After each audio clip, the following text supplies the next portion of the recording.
Hey, how reliable are SpaceX's Raptor engines actually in Starship Flight 13? If you remember, Flight 12 exposed several issues. During the boostback burn, multiple engine problems left the booster damaged before it crashed into the ocean. Then, on the way to orbit, another Raptor failed during ascent. So that leaves us with a few big questions. Did SpaceX fix those issues in Flight 13? Did any new problems show up? And most importantly, did the Raptor engines perform well enough to prove they're finally reliable enough for Starship to begin orbital missions? But today, again, I want to focus on the engine. Honestly, if we're going to talk about the Raptor engines on Flight 13, we have to rewind all the way to the first launch attempt. Because in that attempt, due to an engine issue, the rocket never actually left the pad. 4 of Super Heavy's 33 Raptor engines refused to start because of problems with their oxygen turbopumps, or OX turbopumps for short. Every Raptor has 2 turbopumps. One feeds methane, the other feeds liquid oxygen. Their job is to take propellant from the tanks and boost it to ridiculously high pressures before it enters the engine. If the oxygen pump doesn't spin exactly the way it's supposed to, the engine can't get the right oxygen flow, and lighting it would be a really bad idea. Now, all 33 Raptors are commanded to ignite at essentially the same moment, but at the same time doesn't mean they're all perfect little clones. Every engine is constantly reading its own sensors and making tiny adjustments in real time. It's kind of like trying to get 33 people to clap on the exact same millisecond. They'll be close, but never identical. If you were watching the telemetry closely, you could actually see that only 29 engines came to life. 4 never made it through startup. Losing 1 or even 2 engines at liftoff isn't a huge problem. SpaceX built plenty of redundancy into the booster because, let's be honest, rocket engines have a habit of being dramatic, but 4 was one too many. The flight computer immediately recognized there weren't enough healthy engines available to guarantee a safe ascent, and within a split second it called off the launch.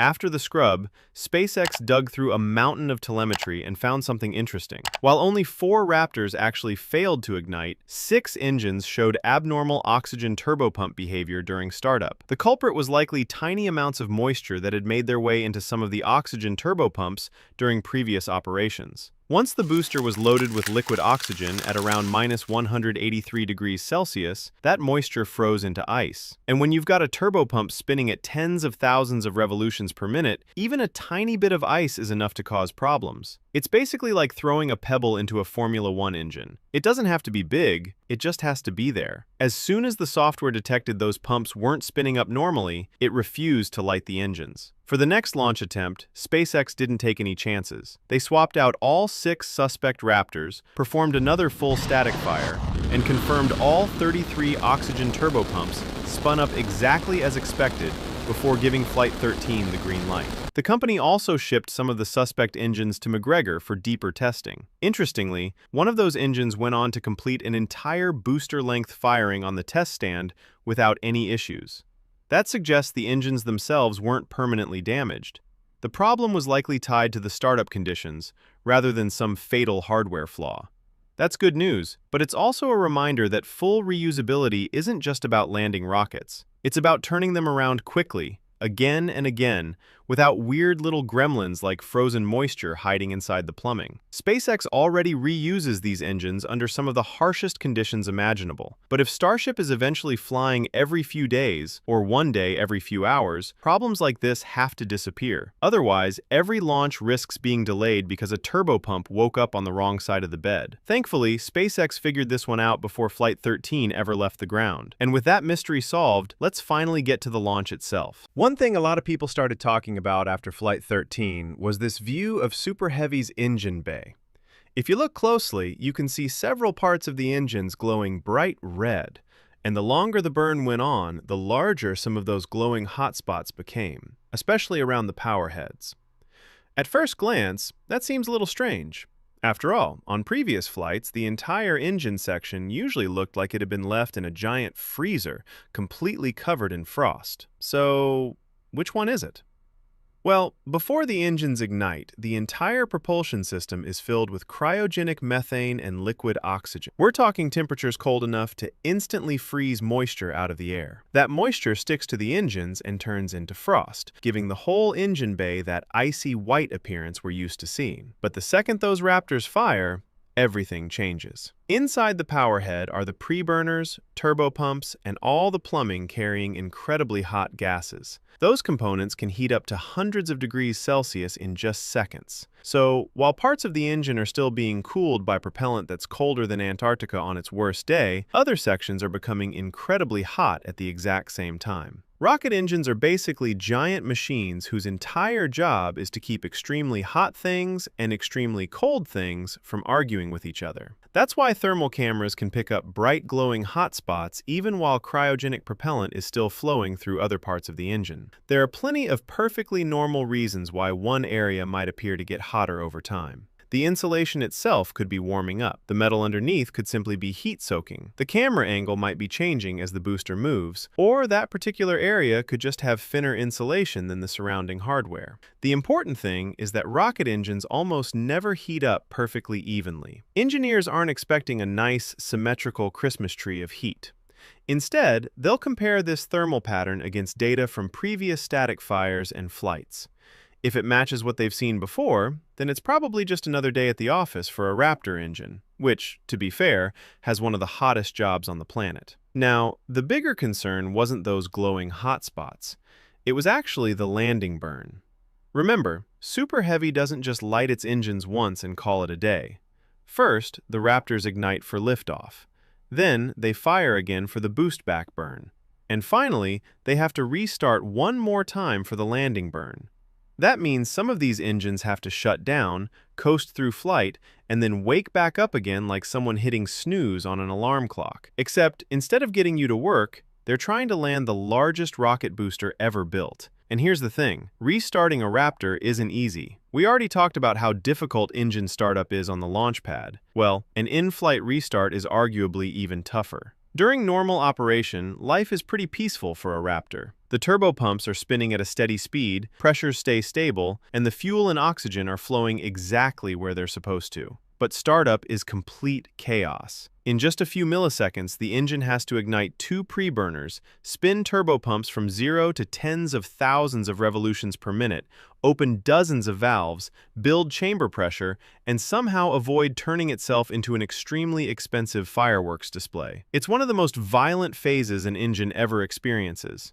Now imagine doing all of that again, while you're falling back toward Earth. That's the challenge of an in-flight restart. But there's another possibility that doesn't get talked about as much. Maybe those engines didn't actually fail to restart. Maybe they were never told to. Let's say one of the Raptors showed some suspicious data during the boostback burn. Maybe a sensor drifted outside its expected range, or the computer detected something that didn't quite look right. The engine might still be running, but the flight computer isn't interested in taking unnecessary chances. It could simply decide, this engine isn't healthy enough, don't use it again. In that case, the landing burn begins with fewer available Raptors. Not because they failed, but because the software intentionally left them out. On the SpaceX website, they wrote, following stage separation, the Super Heavy booster performed a directional flip maneuver.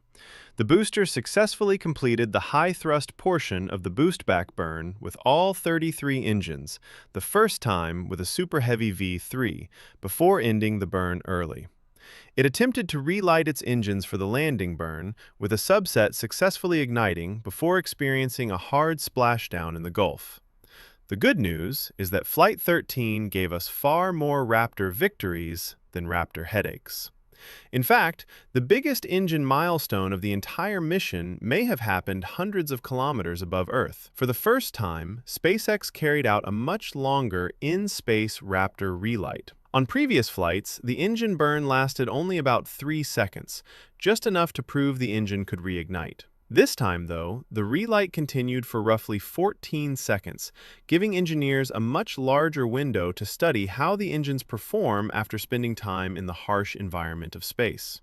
And that might sound like a small difference, but it's actually a huge deal. SpaceX has been deliberately cautious about putting Starship into a true orbit.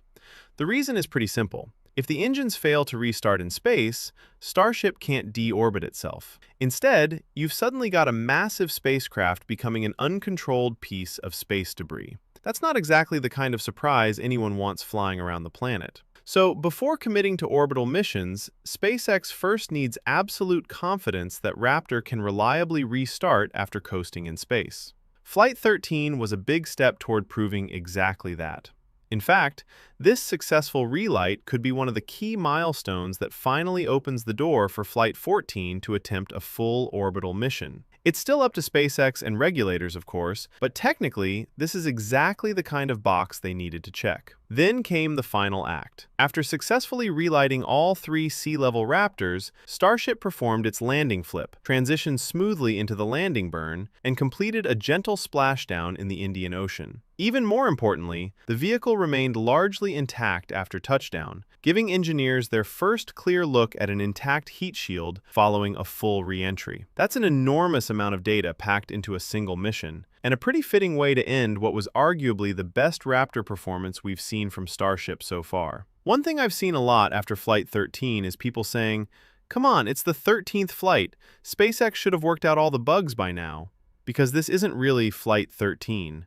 It's more like Starship version 3, Flight 2. The flight number kept counting, but the hardware took a giant leap forward. The Raptor engines have changed dramatically.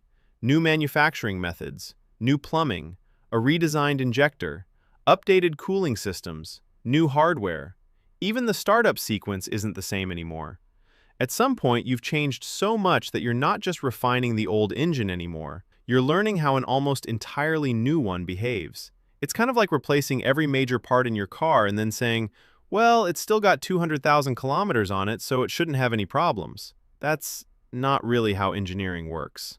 Every major redesign resets part of the learning curve. Sure, all the experience from previous flights still matters, but version 3 is collecting its own set of lessons, and that's exactly what these early flights are for.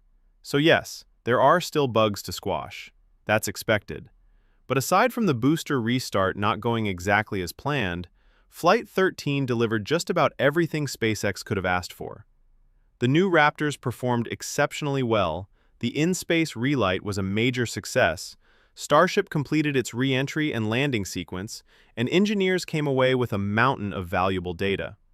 For only the second flight of Starship version 3, that's a pretty impressive place to be. So, what do you think? Could Starship finally make it to orbit on the next flight? Let me know what you think in the comments below. 5, 4, 3, 2, 1.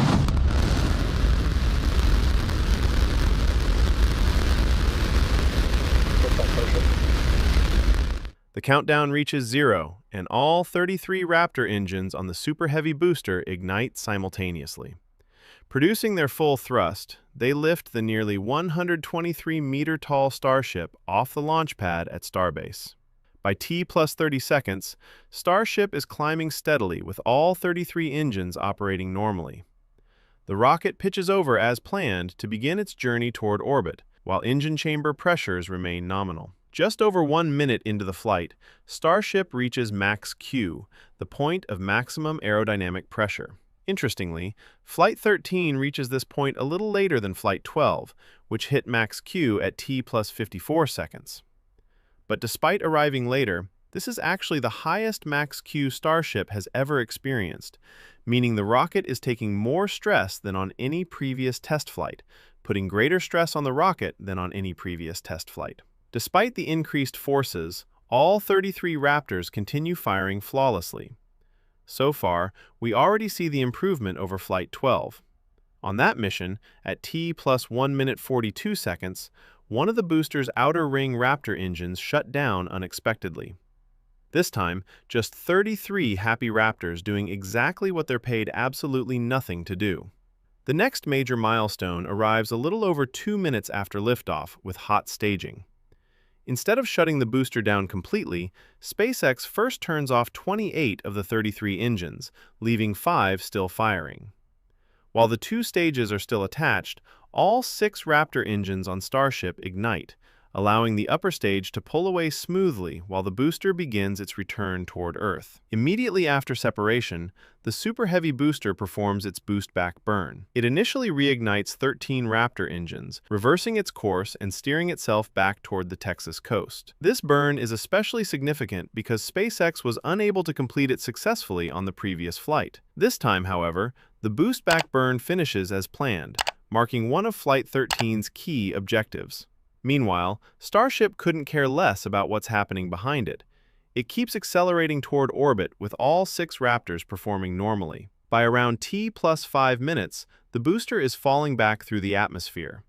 Using its massive grid fins, it carefully guides itself toward a designated splashdown zone just a few kilometers offshore from Starbase. Imagine trying to steer a skyscraper through the air using giant waffle irons. That's surprisingly close to what's happening. As the booster falls to roughly 5 kilometers above the Gulf, Mission Control calls out the start of the landing burn. The plan is to ignite 13 center engines to rapidly slow the booster before transitioning to 5 engines, and finally 3 engines for the last moments before touchdown. However, telemetry later shows that not all 13 engines ignited during the initial landing burn.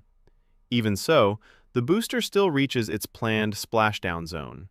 It hits the water a little faster than intended, but it successfully completes its entire return sequence, something Flight 12 never managed to do. So, while it wasn't a perfect landing, it was still a major step forward. While everyone's watching the booster, Starship just keeps doing its own thing. Another improvement over Flight 12 is that all 6 Raptor engines continue operating normally throughout ascent. Last time, one of the Raptor vacuum engines shut down early, forcing the remaining engines to burn longer than planned. At around T+8 minutes, after over 8 minutes of continuous engine burn, all 6 Raptor engines shut down exactly as planned. Just moments later comes the call everyone wants to hear. Nominal orbit insertion. And there's our call out for nominal orbit insertion. So we got a ship in space. We've got a booster in the Gulf where we were planning to send it. In less than 9 minutes, Flight 13 has successfully placed Starship into orbit, while the Super Heavy booster completes its return to the Gulf within the designated safety zone. Launch complete. Booster objectives achieved, no major in-flight anomalies. But the mission isn't over yet. It now turns to its next milestone in space, turning Starship from the world's biggest rocket into the world's biggest delivery truck. As Starship reaches orbit, the payload door slowly swings open, revealing its cargo for the very first time. Inside are the first operational Starlink version 3 satellites ever launched into space. Unfortunately, if you were hoping for the same amazing payload bay views from Flight 12, there's some bad news. This time, there aren't any cameras mounted inside the bay. Instead, we'll have to watch the deployment from cameras mounted elsewhere on Starship. Not quite the front row seat we had before, but hey, at least we're still invited. One by one, the 20 Starlink V3 satellites begin sliding out of the payload bay. This marks the first real deployment of SpaceX's newest generation of Starlink satellites, representing a massive leap in capability. Although these are fully functional satellites, not just demonstration models, they won't remain in orbit. Because they're released on the same suborbital trajectory as Starship, they only have about 20 minutes before re-entering Earth's atmosphere and burning up. That tiny window means Starlink engineers have to work incredibly fast. Before the satellites disappear, they'll try to deploy the new solar arrays and antennas, establish connections with ground stations, power up the communication systems, and gather as much performance data as possible. The goal isn't to build the constellation today. It's to gather as much engineering data as possible before the satellites are intentionally destroyed during re-entry. Even though Starship version 3 is capable of carrying up to 60 V3 satellites, Flight 13 carries only 20, allowing engineers to focus on testing the new deployment system and satellite hardware.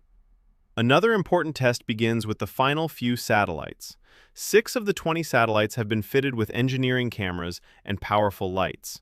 After deployment, they'll turn back toward Starship and photograph its heat shield while it's still in orbit.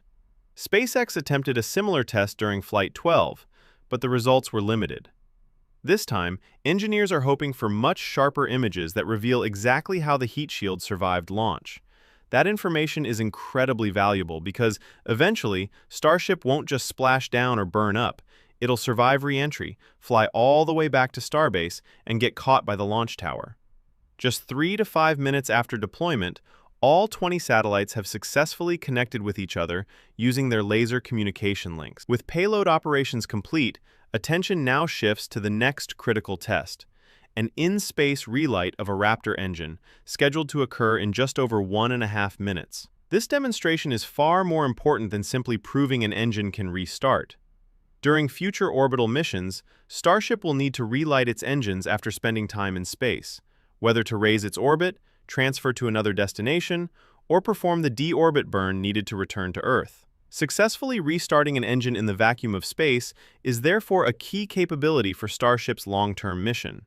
For Flight 13, SpaceX plans to relight one sea-level Raptor engine. Although today's vehicle is flying on a suborbital trajectory and is already committed to splashing down in the Indian Ocean, this test closely simulates the engine restart required on future orbital flights. Unlike previous times when SpaceX did this test, where the relight lasted only about 3 seconds, this test is planned to continue for approximately 14 seconds, giving engineers much more data on the engine's performance after operating in space. Roughly 14 seconds later, the engine shuts down successfully, completing another major objective of Flight 13. The successful relight proves an essential capability for future orbital operations, lunar missions, and eventually journeys to Mars. By around T+47 minutes, Starship reaches one of the most challenging phases of the entire mission, atmospheric re-entry. After spending nearly an hour in space, the spacecraft begins plunging back toward Earth. This is where the real test begins. During re-entry, Starship must slow down from an incredible speed of nearly 8 kilometers per second, or about 28,000 kilometers per hour. That's the same enormous amount of energy the rocket needed to reach space in the first place,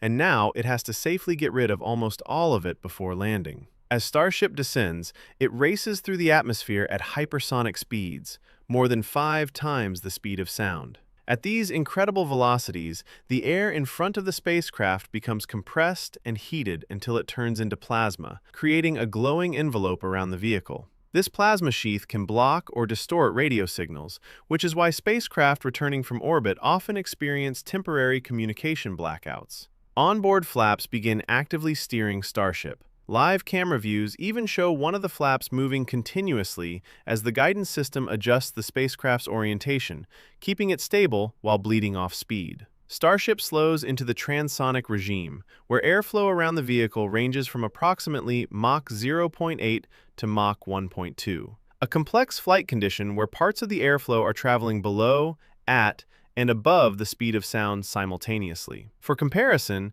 a typical commercial airliner cruises at around Mach 0.74 to Mach 0.85, or roughly 770 to 930 kilometers per hour. As Starship continues slowing, it will eventually become subsonic, meaning it is now traveling well below the speed of sound. By this point, the spacecraft has shed nearly all of its tremendous entry velocity and is preparing for the final phase of the mission. At around T+1 hour 5 minutes, attention shifts to the final and most anticipated event of the mission, the landing burn. Before the burn begins, engineers note that initial inspections suggest the heat shield performed very well during re-entry. Although Flight 13 wasn't designed to push the heat shield to its limits, the data collected throughout the descent will help engineers continue evaluating its performance. Then, the moment arrives. All 3 sea-level Raptors ignite with healthy chamber pressures, exactly as planned. Moments later, Starship completes its flip into the vertical position and begins slowing rapidly. As expected, the guidance system shuts down one engine, then another, leaving a single Raptor to carry the spacecraft through the final stage of its descent. Seconds later, Starship gently touches down in the Indian Ocean. For the first time ever, SpaceX achieves a soft Starship splashdown. Instead of impacting the water at high speed, the vehicle settles onto the ocean under full control, marking the gentlest splashdown in the program's history. But somehow, it gets even better. Instead of immediately tipping over or disappearing beneath the waves, Starship stays floating upright. Recovery teams already waiting nearby begin moving in with drones and buoys to inspect the vehicle and capture close-up images of the heat shield. Nobody expects Starship to float forever, but every extra minute it stays above water is basically free engineering data. After surviving launch, reaching orbit, re-entering the atmosphere, and landing under control, engineers want to learn absolutely everything they can before the ocean inevitably claims it. As the live cameras continue showing Starship calmly bobbing in the Indian Ocean, the mood at both Starbase and SpaceX Mission Control is impossible to miss. For years, Starship flights have usually ended with a spectacular explosion or a very energetic splash. This time, the biggest rocket ever built is just floating there. There will be plenty more to uncover as SpaceX continues analyzing the data from this mission. But even now, Flight 13 has already delivered everything a test flight is supposed to. It achieved a near-flawless ascent, a successful Super Heavy booster recovery, the deployment of 20 Starlink version 3 satellites, a successful 14-second Raptor engine relight in space, a controlled atmospheric re-entry, and finally, the softest Starship splashdown ever performed. Honestly, after everything Starship has put us through, seeing it quietly drifting on the ocean has to be the biggest plot twist we've seen in a long time. When people think of recovering rockets, the image that usually comes to mind is SpaceX's Falcon 9 extending its 4 landing legs and touching down on the deck of an autonomous drone ship. Or, even more dramatically, catching a giant rocket mid-air with the launch tower's massive mechanical arms. But that's not the case anymore. China has now shown up and literally fired 4 hooks into a giant net stretched across a ship at sea to catch its rocket. So, the obvious question is, how do these completely different rocket recovery systems stack up against each other? And does SpaceX finally have to watch its back? Could China actually challenge its throne in the reusable rocket game? Well, let's find out. The vessel that catches the ship is a converted, non-self-propelled, flat-top barge with no engines of its own, redesigned by teams from China's space industry, shipbuilding industry, and even deep-sea research institutes. It's a pretty massive platform, measuring 144 meters long, 50 meters wide, with a full load displacement of 25,000 tons. But the really important part is its DP2 dynamic positioning system, which constantly fights the wind, waves, and currents to keep the ship sitting almost perfectly still, because catching a falling rocket is a lot harder when your catcher won't stop drifting around. And this is the star of the show, the giant cable net capture system. Instead of landing on a deck, the rocket aims for an enormous web of tensioned steel cables stretched across an area about 40 by 60 meters. The cool part is, the net doesn't just sit there. It's mounted on a pulley-driven system that can actually shift and realign itself to match the rocket's descent, basically trying to meet the booster halfway instead of expecting perfect aim every single time.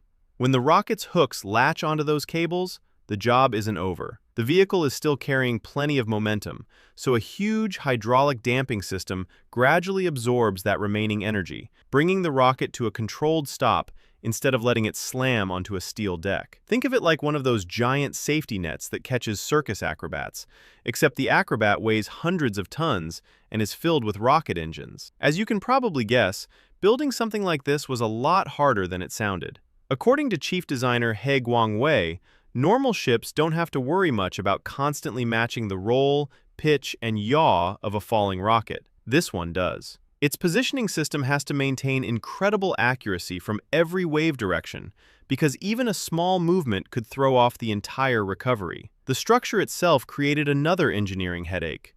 Normally, a ship spreads weight fairly evenly across its deck.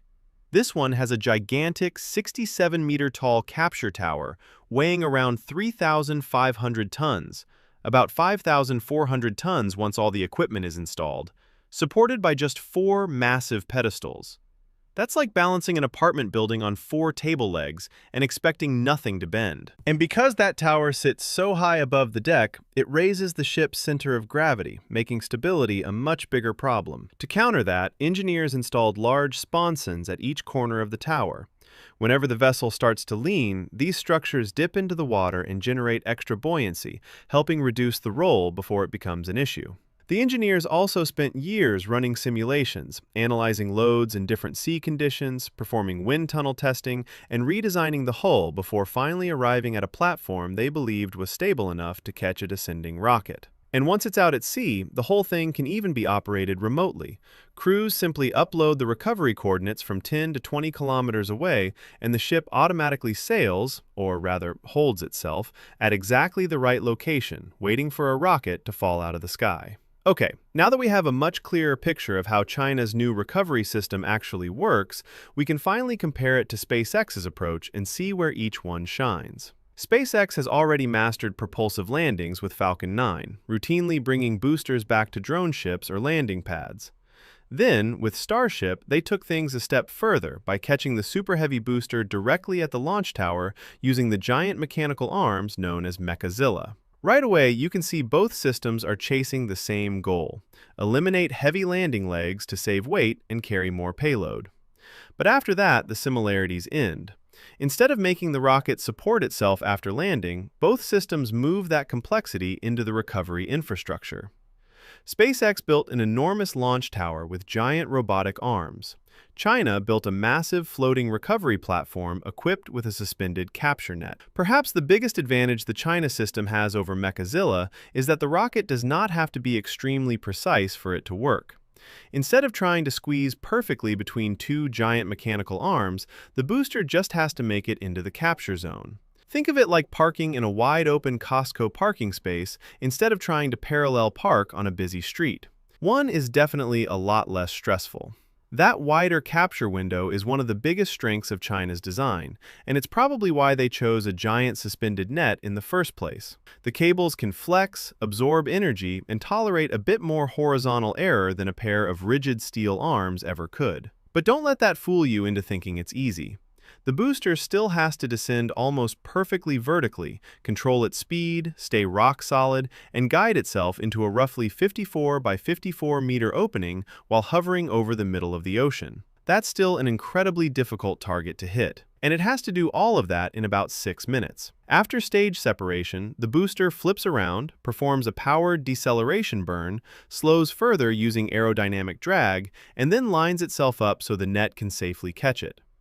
Meanwhile, the recovery ship also has to hold an incredibly precise position despite floating on, the ocean, which has a bad habit of moving. So yes, the net gives the booster a little more breathing room during the final catch, but the overall recovery is still a seriously impressive engineering challenge.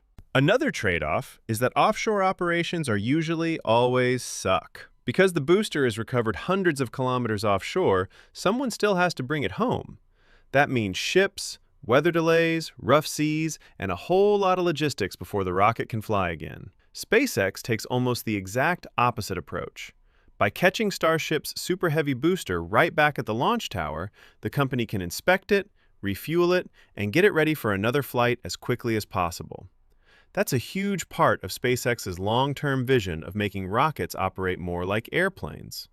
The catch, literally, is that Mechazilla demands incredible precision. The booster has to perform a boostback burn extra propellant to return to the launch site, and then fly with astonishing accuracy between two massive mechanical arms. Miss by too much, and you're not just risking the booster, you could also damage the launch tower itself. So in the end, both systems are solving the same problem, just with very different priorities. SpaceX is betting everything on the fastest possible turnaround and rapid reusability, even if that means demanding near-perfect landings. China, meanwhile, is willing to accept slower sea-based recovery in exchange for carrying more payload and giving the booster a much more forgiving target during the final catch. This is still a big deal because until now, SpaceX has been the undisputed king of reusable rockets. They've landed Falcon 9 boosters hundreds of times, reused some of them dozens of times, and they're now pushing things even further with Starship and Mechazilla.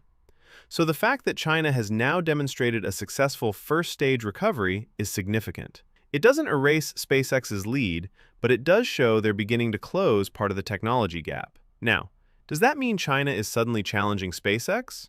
Yes, but with a pretty big asterisk. A lot of headlines make it sound like China just showed up and is going toe-to-toe with SpaceX overnight. That's not really what's happening. SpaceX isn't just good at recovering rockets. They've turned rocket reuse into a routine operation. They have hundreds of successful booster recoveries, a mature refurbishment process, regular commercial reuse, and some of the lowest launch costs in the industry. China has achieved an important milestone.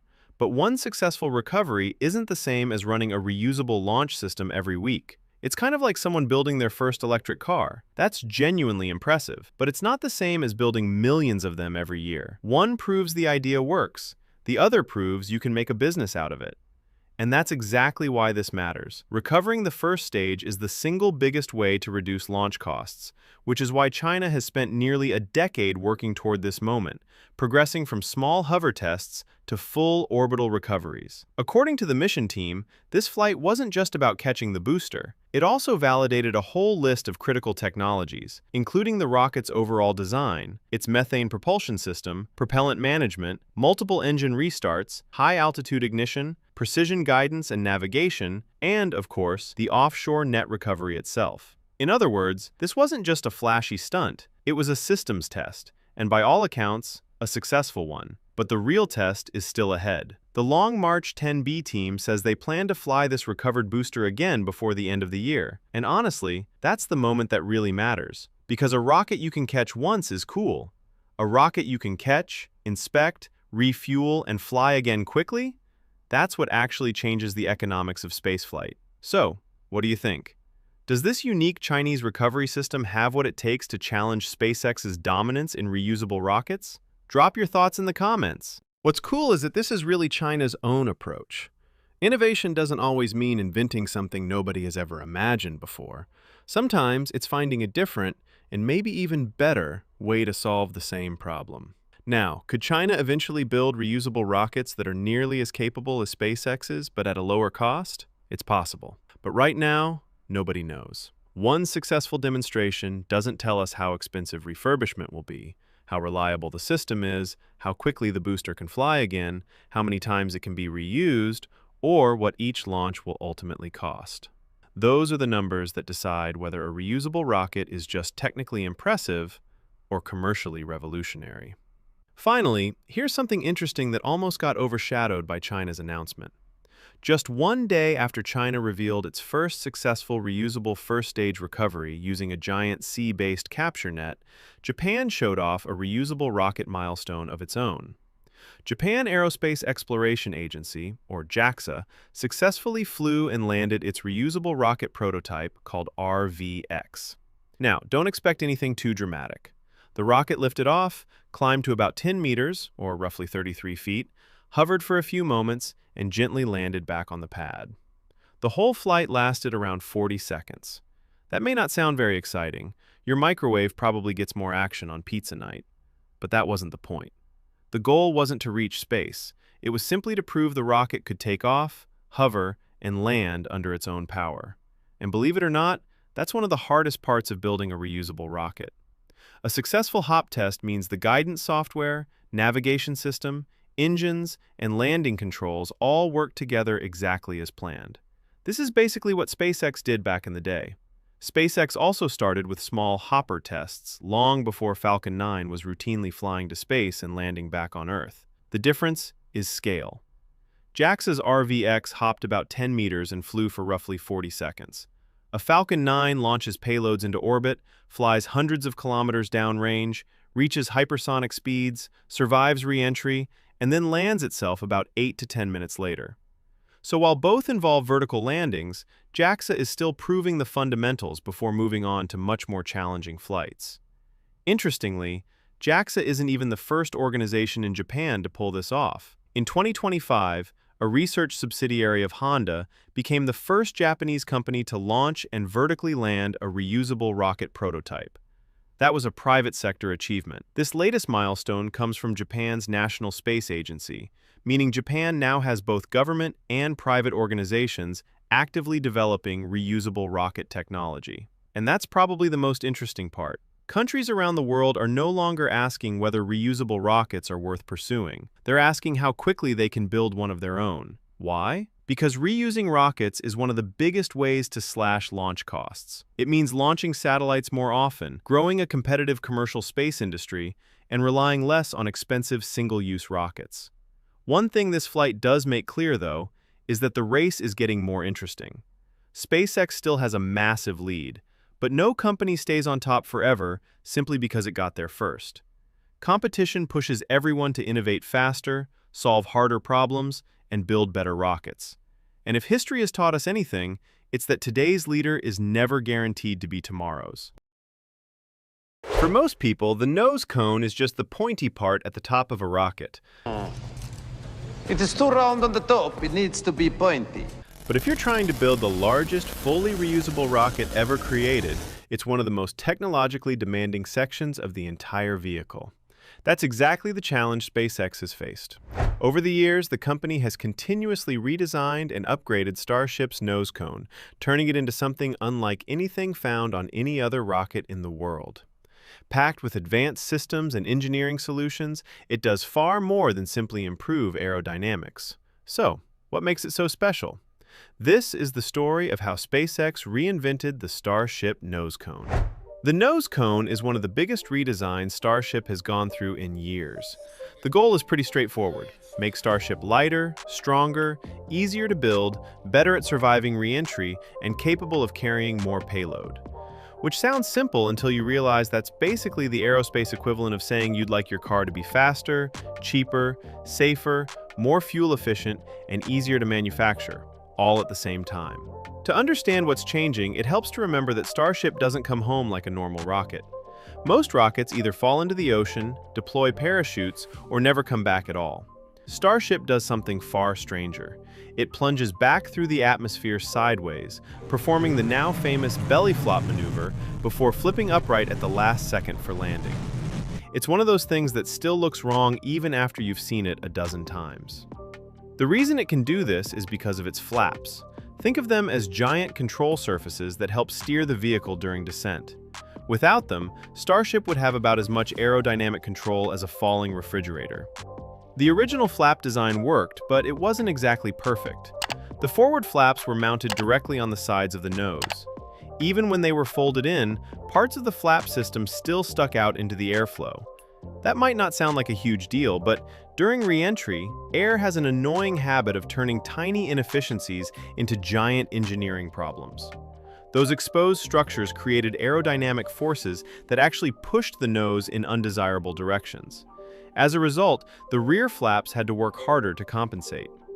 Elon Musk once described parts of the design as being essentially counterproductive, which is never a phrase engineers enjoy hearing.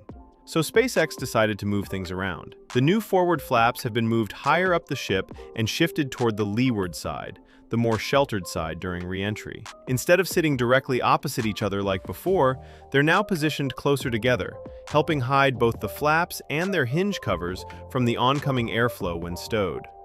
The flaps themselves have also been redesigned. They're smaller, thinner, and more swept back, with a cleaner shape that eliminates some of the awkward geometry found on earlier versions. At the same time, the surrounding aerodynamic fairings have been significantly reduced, leaving far less unnecessary structure exposed during flight. That might sound like a small change, but it solves several problems at once. With less hardware sticking into the airflow, Starship experiences less drag and fewer unwanted aerodynamic forces during re-entry. The hinge mechanisms are also better protected from the superheated plasma rushing around the vehicle, reducing thermal stress and potentially improving reliability. On top of that, the simpler shape makes the heat shield easier to install, reduces mass, and simplifies manufacturing. In other words, this is exactly the kind of redesign aerospace engineers dream about: less drag, better control, lower heating, reduced weight, and fewer parts to worry about. Not the most glamorous upgrade in the world, but the kind that makes a reusable spacecraft significantly better at its job. But the really interesting changes aren't visible from the outside at all. They're hidden inside the nose cone. Earlier versions of Starship used large internal support frames to carry the loads from the forward flaps. Imagine a giant steel skeleton sitting inside the nose. It did the job, but it was heavy and took up valuable space. Now, instead of relying on a few massive support structures, SpaceX spreads the loads across many smaller reinforcements. The result is a structure that's lighter, more efficient, and easier to manufacture. And for SpaceX, lighter is always better. Every kilogram removed from Starship is a kilogram that can be replaced with payload. That's basically rocket engineering in a nutshell. Spend your entire career trying to convince gravity to carry less rocket and more useful stuff. SpaceX has also simplified how the vehicle gets lifted during manufacturing. Older Starships had several removable lifting hooks near the tip of the nose. Those hooks worked, but they created openings in the heat shield that later had to be covered and protected. The new approach is much cleaner. Temporary lifting points are used during assembly, while the primary lifting sockets have been moved farther down the vehicle near the payload bay. Additional stabilization points help prevent the ship from wobbling while being moved around. It's not exactly the kind of change that gets people excited on social media, but it's the kind of improvement that saves time and effort every time a vehicle is built. And when your long-term goal is building starships like airliners instead of one-off prototypes, those details matter. Then there are the header tanks. If you've followed Starship development for a while, you've probably heard the term before. If not, don't worry. Header tanks are one of those things most people never think about until a rocket explodes and suddenly everyone becomes a fluid dynamics expert. The basic problem is simple. During the belly flop descent, propellant sloshes all over the place. That's bad because the engines need a reliable supply of fuel and oxygen during the landing burn. To solve this, Starship carries smaller, dedicated tanks near the nose. These header tanks store the propellant specifically reserved for landing. The new design appears to improve how propellant collects inside those tanks. In simple terms, SpaceX wants to make absolutely sure that when the engines ask for propellant during landing, the propellant is actually where it's supposed to be. That sounds obvious, but rockets have a remarkable ability to turn obvious things into extremely complicated engineering challenges. Finally, another less visible change inside Starship's nose cone involves something called COPV, short for Composite Overwrapped Pressure Vessels. These tanks are incredibly important. COPV are high-pressure storage tanks used throughout Starship to hold gases needed for various systems. Near the nose cone, they're packed around the header tanks and help supply high-pressure gas for engine startups, tank pressurization, and other spacecraft functions. In a way, they're like the utility infrastructure hidden behind the walls of a house. You rarely think about them, but if something goes wrong, you notice very quickly. And unfortunately, SpaceX learned that lesson the hard way. Following a major Starship test stand explosion, investigators identified a nitrogen COPV in the nose cone area as the most likely culprit. That incident pushed SpaceX to take a hard look at both the hardware itself and the processes used to build and inspect it. The response was pretty comprehensive. For starters, the COPV now operate at lower pressures, giving them a larger safety margin.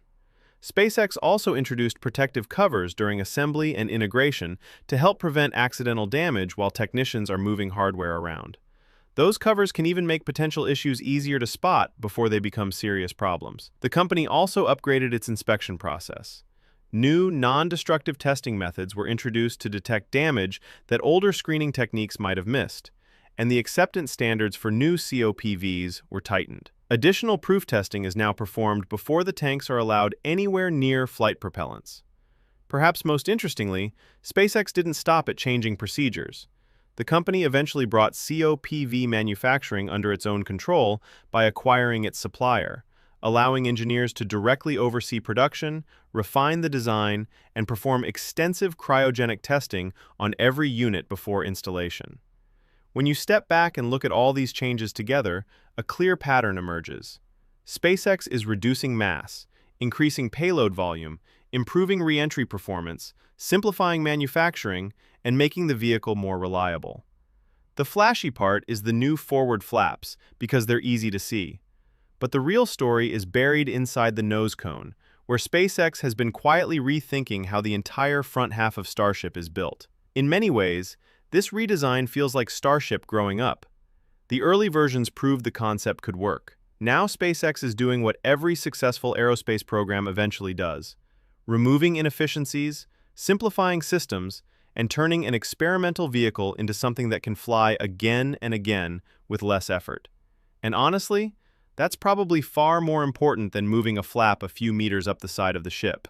And SpaceX isn't stopping with these redesigns. In fact, one of the biggest changes to Starship's nose cone may still be ahead of us. For Artemis 3, currently targeted for 2027, NASA and SpaceX plan to use a Starship V3 equipped with a docking system that can rendezvous with the Orion spacecraft in low Earth orbit. Interestingly, SpaceX has indicated that this won't be a fully configured lunar lander. Instead, the company plans to take a relatively standard Starship V3 coming straight off the production line and add a docking adapter. The mission itself has been refocused into a risk reduction exercise. Rather than heading straight to the moon, the goal is to practice the rendezvous and docking operations that future lunar missions will depend on. Orion's astronauts are expected to remain inside their spacecraft during the demonstration while Starship performs the approach and docking procedures. On paper, that sounds surprisingly simple. Take a regular Starship, add a docking port, fly the mission, collect the data, and move on. But the more you think about it, the more questions it raises. The docking port is expected to be mounted at the very top of Starship's nose, similar to the design planned for the Human Landing System version that NASA intends to use around the moon. That's the most logical location from an operational standpoint, giving Orion a safe and accessible place to dock. The problem is that Starship's nose isn't just empty space waiting for a docking port. As we've discussed so far, we now know that behind the heat shield and stainless steel skin sits a surprisingly crowded collection of hardware. The nose contains header tanks used during landing, plumbing, pressure vessels, structural supports, and numerous systems that are critical to the vehicle's operation. In other words, it's less like adding a sunroof to a car and more like trying to install one directly through the engine bay. If you want to place a docking system at the nose, something has to give. You can't simply cut a hole through the front of the spacecraft and hope everything magically fits around it. One possibility is that SpaceX mounts the docking hardware externally and protects it during launch and re-entry with some kind of aerodynamic cover or fairing. That would minimize changes to the internal layout while still providing the docking capability needed for the mission. The other possibility is more interesting. SpaceX may end up redesigning portions of the nose cone itself to accommodate the docking system. If that's the case, the changes could end up being more significant than the company initially suggested. And honestly, that might not be a bad thing. After all, if Starship is eventually going to transport astronauts between Earth orbit, the Moon, and Mars, docking ports are going to become just as important as engines and fuel tanks. Sooner or later, the vehicle will need a nose design optimized for regular rendezvous operations. Either way, Artemis 3 could give us our first look at a very different Starship nose cone. One designed not just to survive re-entry, but to connect with other spacecraft in orbit. And that might end up being one of the most important Starship upgrades we've seen yet. At first glance, Starship's stainless steel body might not seem all that impressive. I mean, it's basically a giant metal cylinder. But making a giant cylinder look smooth, sleek, and shiny, while also surviving launch, the vacuum of space, re-entry, and landing again, is a lot harder than it sounds. And one of the biggest reasons modern starships look so much cleaner and more refined than those early soda can-looking prototypes comes down to something surprisingly simple: welding. In just a few years, the difference is incredible. Today's starships have cleaner lines, smoother surfaces, stronger structures, and far fewer visible imperfections. It's one of those improvements that's easy to miss until you compare the vehicles side by side. So how did SpaceX get so much better at welding in such a short amount of time? Well, that's actually a pretty fascinating story. Back during the earliest Starship days, the infamous water tower era, the company relied heavily on flux cord arc welding, or FCAW. It works by feeding a tubular wire electrode through a welding gun. Inside that wire is a special flux-filled core. When the wire touches the metal being welded, an electric arc forms between the wire and the workpiece. The intense heat generated by the arc melts both the wire and the base metal, allowing them to fuse together as they cool and solidify. Because the wire itself melts and becomes part of the finished weld, FCAW is known as a consumable electrode process. The flux inside the wire plays a crucial role as well. It shields the molten metal from contamination and helps create a stable, durable weld. Without that protection, oxygen and nitrogen in the atmosphere could react with the hot metal and weaken the joint. The reason flux core welding became so popular across many industries is simple. It's fast, productive, and doesn't require overly complicated equipment. And for the early Starship program, those advantages were extremely valuable. SpaceX was trying to build enormous stainless steel structures as quickly as possible while constantly iterating on new designs. At the time, speed often mattered more than perfection. But FCAW came with trade-offs. While it allowed rapid construction, it wasn't exactly known for producing beautiful aerospace-grade welds. The process generated significant spatter, larger heat-affected zones, and more distortion than some of the advanced welding techniques SpaceX would later adopt. Every time heat entered the stainless steel, the material expanded and contracted as it cooled, making it harder to maintain precise shapes and dimensions. The result was a rocket that looked, well, a little rough around the edges. Those early weld seams were thick, highly visible, and sometimes inconsistent. In some cases, they could introduce structural weaknesses or require additional rework. If you've ever looked at photos of SN1, SN2, or the earliest Starship prototypes and thought they resembled a giant science project assembled in a hurry, you're not entirely wrong. After that, SpaceX started improving the process.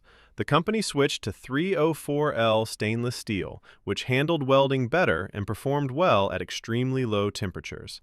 They also adopted more advanced welding techniques, like tip-TIG welding, which allowed for deeper penetration, cleaner seams, less warping, and stronger joints. At the same time, they began using larger steel sections for each ring, reducing the total number of welds needed in the first place, because the best weld is often the one you don't have to make. Another major innovation was something called planishing. After welding a massive, custom-built machine literally hammers and compresses the weld area. It sounds brutal, but the process restores strength in the metal, smooths out imperfections, and helps eliminate the visible scars left behind by welding. That's one reason newer Starships look dramatically sleeker than the prototypes from just a few years ago. Then SpaceX appears to have taken its welding technology to another level.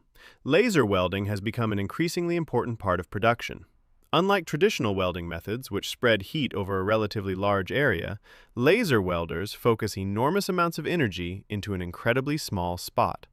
The result is a deep, narrow weld with far less heat input, less distortion, and a much cleaner finish. Ironically, when SpaceX engineers first encountered handheld laser welders, they weren't immediately convinced.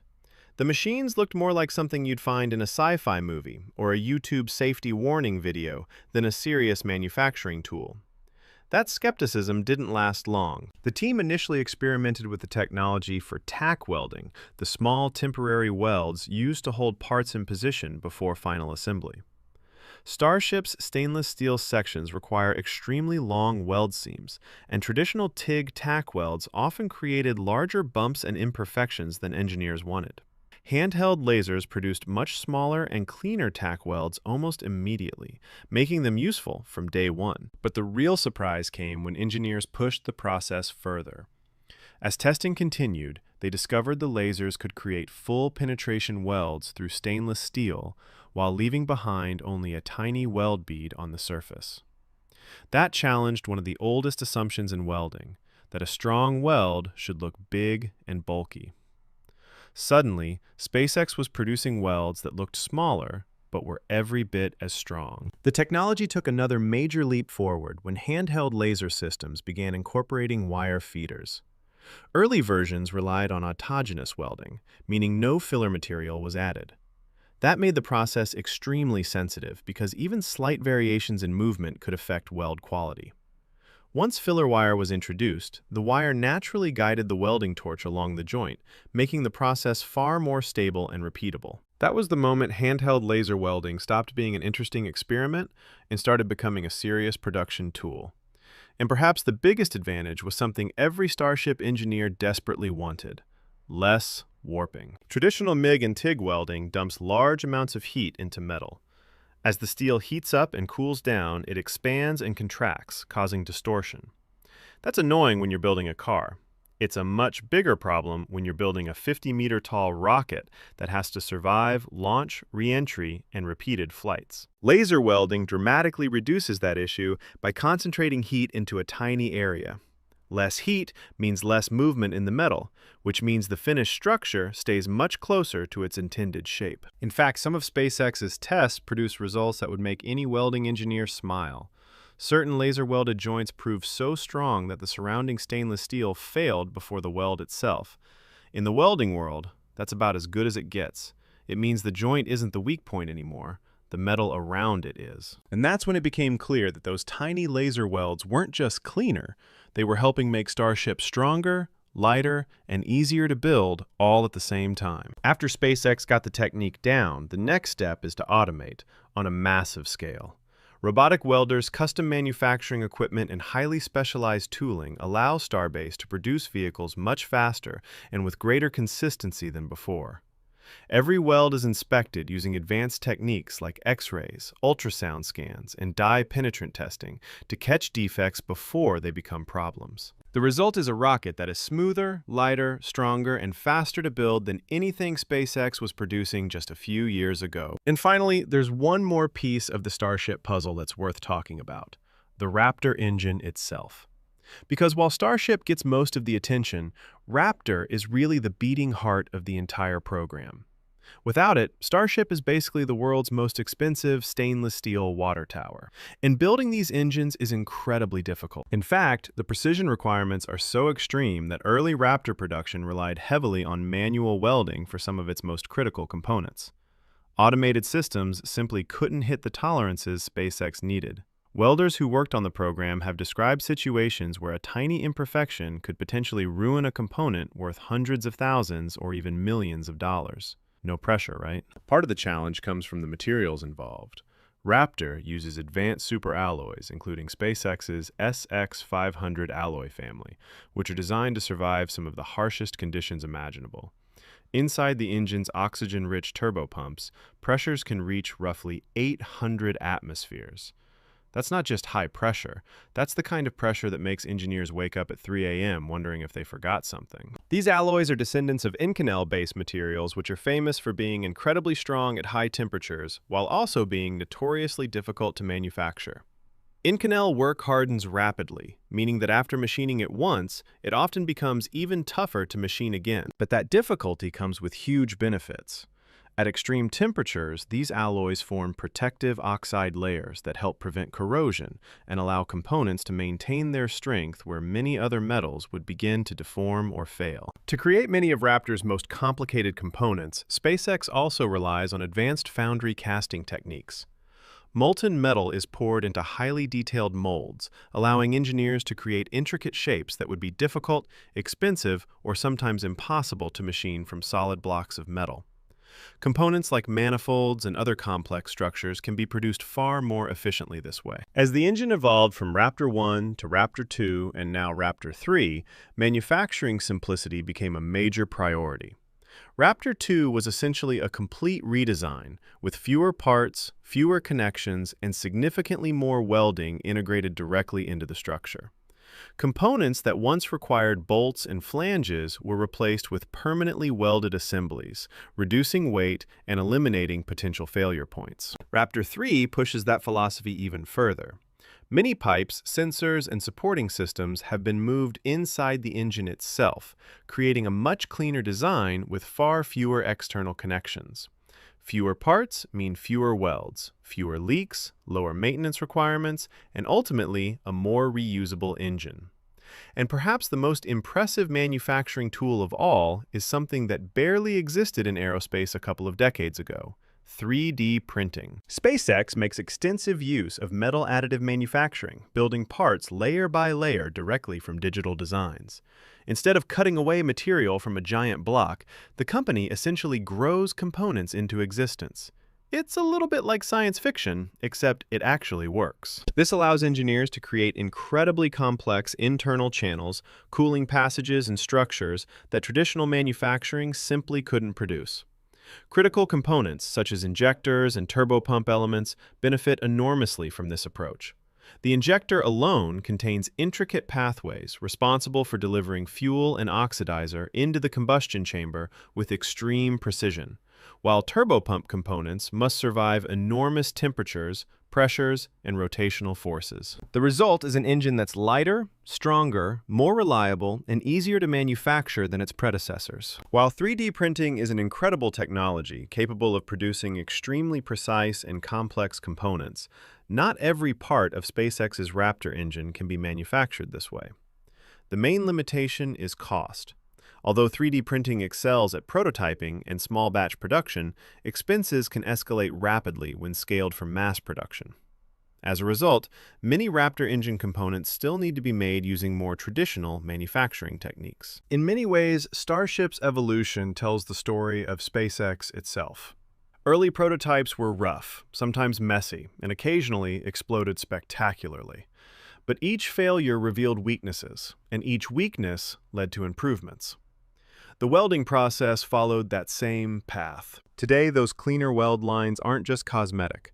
They're visible proof of thousands of lessons learned, countless design iterations, and SpaceX's relentless obsession with turning a giant stainless steel rocket into a vehicle capable of flying to the Moon, Mars,